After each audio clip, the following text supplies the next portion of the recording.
माधव आनंद जी, जब आप जाति करें तो सही, जब ये लोग करें इंडिया वाले तो गलत। ये तो गलत है ना सर, ये तो अन्याय है सर। दीपक जी, अन्याय क्या है और न्याय क्या है वो तो जनता डिसाइड करेगी। लेकिन एक बात तो तय है कि जातिगत जनगणना का हम लोगों ने सब लोगों ने मिलकर इसका समर्थन किया था और कहा था कि यह होना चाहिए, देश लेवल पे भी होना चाहिए। और अगर राष्ट्रीय लेवल पे नहीं होता तो निश्चित रूप से जो अगर बिहार सरकार अपने संसाधन से करवाती है तो उसका भी हम लोगों ने समर्थन किया था। लेकिन दीपक जी, एक देखने की बात है, जब सरकार ने गणना की स्टार्ट किया तो उस समय बात हुई थी कि आर्थिक सामाजिक स्तर पे का भी आकलन किया जाएगा। और आज हम लोग उम्मीद कर रहे थे कि सरकार सबसे पहले आर्थिक आंकड़ा जारी करेगी। आखिर किस जाति की किस स्थिति है, आर्थिक रूप से कितने पिछड़ेपन है, कितना उत्थान हुआ है। क्योंकि जब आप देखिए 18 साल नीतीश कुमार का और 15 साल जो है लालू परिवार का, तो आखिर लगभग 32-33 साल में कितने लोगों का उत्थान हुआ आर्थिक रूप से, वो आर्थिक आंकड़ा पेश नहीं किया गया। तो निश्चित रूप से सरकार के मंशा पे हम सब लोगों को डाउट है, कहीं ये राजनीतिक लाभ लेने के लिए तो ऐसा नहीं कर रहे हैं। और तमाम जो अभी एनडीए गठबंधन के प्रवक्ता हैं, उनके बातों से भी लगता है कि इसका राजनीतिक लाभ लेने की ये कोशिश में है। जातिगत जनगणना या गणना का उद्देश्य यही था कि जब अपने पास आंकड़ा होगा, साइंटिफिक आंकड़ा होगा, तो निश्चित रूप से सरकार को नीति निर्धारण करने में जैसे सहूलियत होगी।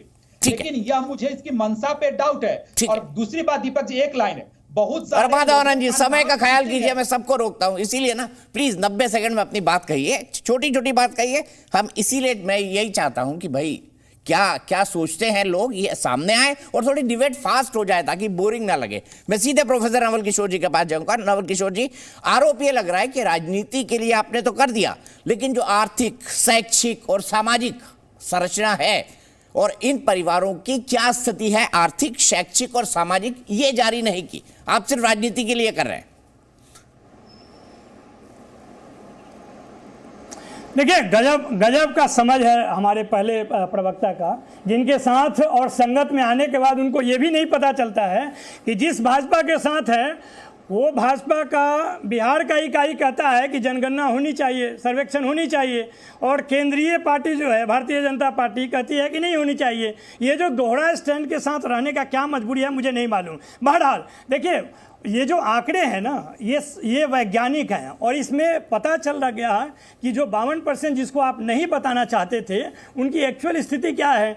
आप तो ये माने ही नहीं, अभी आपने ओबीसी महिलाओं को वंचित किया आरक्षण से, और ये जानते हुए भी कि संविधान कहता है कि अगर आरक्षण होगा तो उसके 3 आधार होंगे, 2 आधार होंगे। एक ऐतिहासिक रूप से जो वंचित हैं SC ST उनका, और दूसरा सामाजिक और शैक्षणिक रूप से जो पीछे हैं उनको आगे लाने का कोशिश किया जाएगा। ये दोनों में से दोनों को धोखा दिया गया है। SC ST को कहा गया कि जो आरक्षण आपके लिए है उसी में से आपको 1/3 दिया जाएगा, और ओबीसी को तो पूरा खारिज ही कर दिया गया। अब वो 412 का 12 सांसद रहेंगे, वो एक ही सामान्य कैटेगरी से रहेंगे। तो ये जो आरक्षण देना और आरक्षण के मूल भावनाओं को खारिज करना, ये भारतीय जनता पार्टी की चरित्र है। और उसको और भी लहूलुहान करने के लिए आपने देखा होगा कि 3 कैटेगरी लाए गए। लेटरल एंट्री कौन है, कहाँ से आएंगे ये कोई नहीं जानता। POP प्रोफेसर ऑफ प्रैक्टिस कहाँ से आएंगे कोई नहीं जानता है। इसी कैटेगरी में आप NFS करते हैं। ठीक है, नवल किशोर जी एक करके, नवल किशोर जी थोड़ा संक्षेप में रखें। नवल किशोर जी,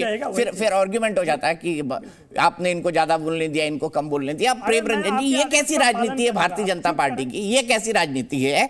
केंद्र में तो आप कहते हैं जाति जनगणना नहीं होनी चाहिए, केंद्र का स्टैंड यही है सुप्रीम कोर्ट के अंदर, और राज्य में आप कहते हैं कि होनी चाहिए। ये तो दोहरा रवैया हुआ ना प्रेम रंजन जी आपकी पार्टी का। नहीं, कहीं दोहरा रवैया नहीं है।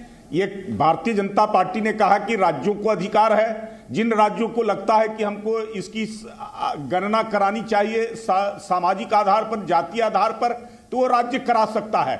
और बिहार ने कराया तो बिहार में हम सब लोग साथ थे। भारतीय जनता पार्टी के साथ रहने के कारण ही यह गणना जो है से संभव हो सका है। तो हम लोग चाहते हैं कि जो दबे कुचले शोषित कमजोर तबके के हैं, अंतिम पायदान पर रहने वाले हैं, उनका विकास होना चाहिए, उनका उत्थान होना चाहिए। जो लोग कुंडली मार करके बैठे हैं सत्ता के ऊपर, एक जाति वर्ग के लोग, एक परिवार वर्ग के लोगों का उनका वर्चस्व अब इससे टूटेगा। उनको यह एहसास हो जाएगा कि इतनी बड़ी संख्या जो छोटी छोटी जातियों की, कमजोर जातियों का है, जिनको ये लोग हक हकूक से वंचित रखे हैं, उनके अधिकार नहीं दिए हैं और अब वो अधिकार मांगेंगे, अब उनको देना पड़ेगा। ये उनके लिए जो है से एक बड़ी चेतावनी है, जो केवल एक परिवार को ही जो है से अपनी थाती बना करके पूरी राजनीति को रखे हैं। लेकिन ये जो गन्ना हुआ है, मैं मानता हूं कि आधा अधूरा गन्ना है, जो सामाजिक, आर्थिक और शैक्षणिक तौर पे जो होना चाहिए था, जिसके लिए गन्ना कराया गया था कि हम उनका आकलन करेंगे और सही तौर पे, और कौन वंचित रह गए हैं, कौन छूटे रह गए हैं समाज के अंदर में, कौन पीछे रह गए हैं, जिनको मुख्य धारा में लाने की आवश्यकता है, जिनको आर्थिक तौर पे सबल बनाने की आवश्यकता है, शैक्षिक तौर पे उनको आवश्यकता है, विशेष तौर पे हमको उनको आगे बढ़ाने का, तो उसका तो आया ही नहीं।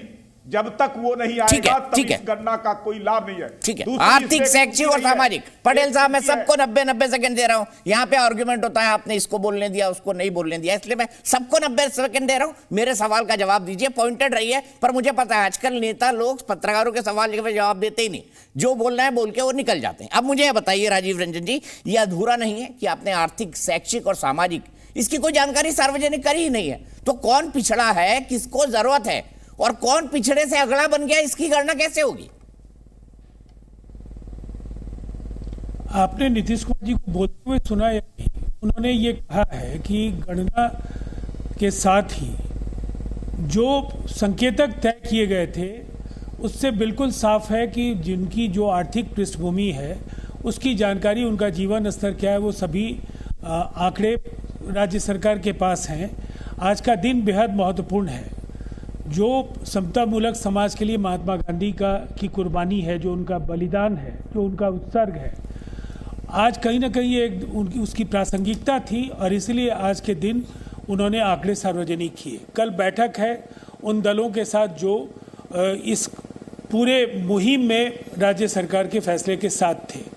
आप देखेंगे ये सारे जो आंकड़े हैं वो सार्वजनिक होंगे। इसमें ढकने के लिए और छुपाने के लिए है क्या? नीतीश कुमार जी हैं, ये नरेंद्र मोदी थोड़े ही हैं कि वो बोलेंगे कुछ और करेंगे कुछ। नीतीश कुमार जी की कार्यशैली लोग जानते हैं। अगर उन्होंने ये कहा था कि हम इसे करेंगे, उन्होंने अपनी सीमाओं को पहचाना था, अपने संसाधन का उन्हें पता था और उन्हें पता था उन्हें क्या करना है। इसीलिए इस सवाल पर भारतीय जनता पार्टी अगर कुछ कहना चाहती है तो इनके साथ जब दूसरी जानकारियां साझा होंगी तो क्या प्रधानमंत्री से वो बयान वापस लेने के लिए कहेंगे जिसमें उन्होंने कहा कि ये लोग जातियों में बांटना चाहते हैं देश को? ये साहस है भारतीय जनता पार्टी के नेताओं के पास कि इनके नेता कहते हैं कि हम तो समर्थन में हैं और प्रधानमंत्री नरेंद्र मोदी बोलते हैं कि ये देश को जातियों में बांटने जा रहे हैं? तो हम नरेंद्र मोदी जी की बात सुने या भारतीय जनता पार्टी के दूसरे नेताओं को सुने? ठीक है, बिल्कुल वाजिब बात है और मैं इसका जवाब ले लेता हूं। मैं पटेल साहब से जवाब ही ले लेता हूं। पटेल साहब, फिर प्रधानमंत्री जी कैसे कह सकते हैं कि भाई जाति के आधार पर बांट रहे हैं इंडिया वाले? आप तो बोल रहे अच्छा है। आप ना बताइए, राजीव रंजन जी की आपत्ति बिल्कुल सही है। वैसे नीतीश कुमार की कार्यशैली क्या है इसके बारे में राजीव जी बता चुके हैं। तेजस्वी जी हमारे, वो उनको पलटू चाचा बोलते हैं कि कभी भी अपनी बात से पलट जाते हैं, वो एक दीगर मसला है।